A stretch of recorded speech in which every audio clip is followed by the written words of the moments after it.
大家好，歡迎嚟到資訊365。荃灣放題火鍋店啊，發生一宗令人眼都突埋嘅事件啊！咁呢個放題火鍋咁梗係任食咋，但係有顧客啊疑似將大袋嘅海鮮肥牛偷偷咁放入個環保袋入邊，然之後企圖帶走。咁職員喺 CCTV 就睇到啦，叫佢拎翻出嚟。咁職員呢憑住隨身攝錄機就全程拍低事件，一經曝光咋，網民啊立即引嚟熱烈嘅討論啊！有人就鬧爆顧客啦，肉酸兼核突啊！事件啊即刻成為網絡焦點。我哋睇下片先啊！唔好意思啊 ，CCTV 打電話落嚟啦，見到係咪唔覺意擺咗啲嘢食落個袋度？麻煩攞出嚟，因為睇住我做緊嘢，攞翻出嚟就簡單啲啦，好唔好？嚇，因為食物衞生啦，始終都全部唔緊要嘅，食到可以全部喺度食嘅。嚇，同埋咁大袋嗰啲攞埋出嚟，我啲唔係。嗰啲牛肉應該係我哋公司嘅，唔好意思啊。嚇，攞埋出嚟啦！仲有啲蝦啊，成個不如成盒攞出嚟好嘛？始終都要保障翻顧客噶嘛。食幾多唔緊要嘅，我哋大把時間，但係就唔可以攞走嘅，因為將貼晒出嚟噶啦。麻煩晒，咁咪攞咯。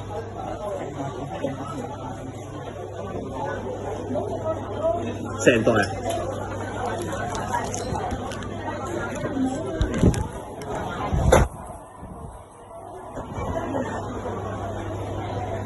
生熟嘅，唔好意思啊。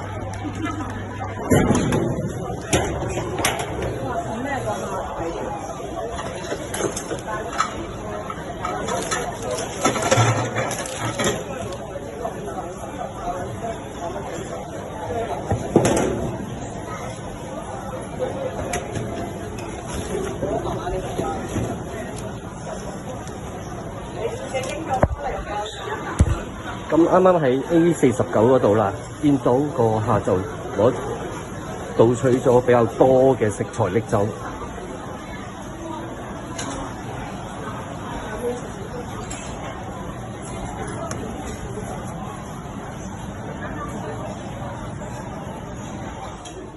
咁事件呢發生於27號嘅中午，喺荃灣廣場嘅一間火鍋店。店方事後咧亦都冇報警，該名男女啊曾經幫襯過2、3次噶啦，今次啊想帶走食材先俾人發現，咁係咪前1、2次已經拎走過唔少噶啦？今次係細空夾狼添，拎咁大袋，佢哋啊付款之後啊亦都冇道歉。該店嘅賣點咧係設有水池，確保海鮮生猛，包括鮑魚啊、3點蝦、海蝦等，食客可以即撈即煮。該職員啊行到一名男女顧客度稱：喂，有 CCTV 睇到你哋兩個唔將食物放喺袋入邊喎。哇，真係好有禮貌呢位職員。咁就要佢哋攞翻啲食物出嚟啦。而且講到啊，食物嘅呢啲衛生咧，始終都好緊要嘅。嗱，食幾多咧都唔緊要㗎，全部食得幾多就可以食幾多。但係咧就唔可以攞走嘅喎。咁男子聽到之後咧，從呢個環保袋咧攞翻一包海鮮咁嘅嘢翻出嚟啦。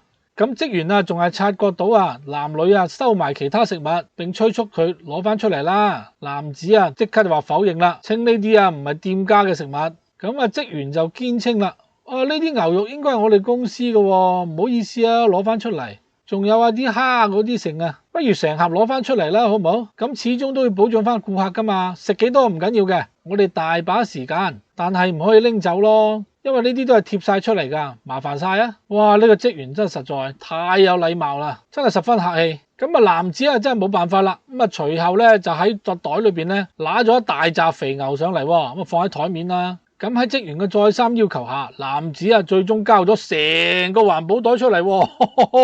職員見狀啊大為震驚啊，成袋啊，係啊成袋啊！職員咧隨後用托盤拎走晒所有食物，放到推車上面檢查，驚訝地發現啊，哇，全部都係食材，並向公司匯報記錄事件。啱啱響呢個咩嗰度見到啲食客咧撻走啲食材，鏡頭所見啊，撻走嘅食材啊一大袋，包括蝦啦、生蠔啦、鮑魚啦、蝦啦、魚片啦、肥牛啦，哇！喺部分嘅蝦仲喐嚟喐去嘅，好生猛喎。咁影片咧就引起網民激烈嘅討論啦，對呢名男女嘅行為啊一面倒批評啊。A 就話啦，越嚟越多無恥之徒啊，真係要揾窿捐啊，肉酸兼失禮。但亦有網民認為啊，唔應該將影片流出，個客係唔啱，但係咧唔應該咧放上網俾人公審嘅，你哋可以報警噶嘛。有網民就反駁啦，咁貪心啊，抵死啦！亦有網民啊大讚職員嘅表現啊，呢位員工嘅手法同埋語氣啊十分專業啊。咁我認為佢拍條片上網咧公審咧冇咩問題嘅。咁佢明顯嘅動作就係希望呢名男女以後都唔好嚟啦。咁調翻轉啦，咁如果顧客覺得呢間店做得唔好嘅話，亦都可以拍片上網公審啦，係嘛？雖然店方啊冇報警處理，但係啊該名男女嘅行為咧有冇干犯法律呢？香港01啊就問過呢個執業律師陸偉雄查詢啦，律師表示啊，該名男女啊應該係事先準備咗相當多嘅器皿嘅，而可以裝載食物，包括貴價海鮮，其行為啊已經超過店方所允許嘅食物份量啦，足以證明佢哋嘅企圖。當佢哋啊取走食材嗰刻已經構成盜竊罪，最高可判監10年。藉住呢個機會提醒大家，任食呢就唔係等於任拎，唔好搏懵啊，否則啊會惹上官非。咁今次店家咧冇呢個報警處理，出言相勸咧，真係已經算做得唔錯啦。如果我係老細啊，我當場就報警啦。你拎咗5大袋嘢走啊想，反正呢一對男女啊企圖攞走5大袋食物咧，我真係睇到眼都突埋啊！唔知大家又點睇呢？歡迎留言、點讚、訂閱，我哋下條片見啦。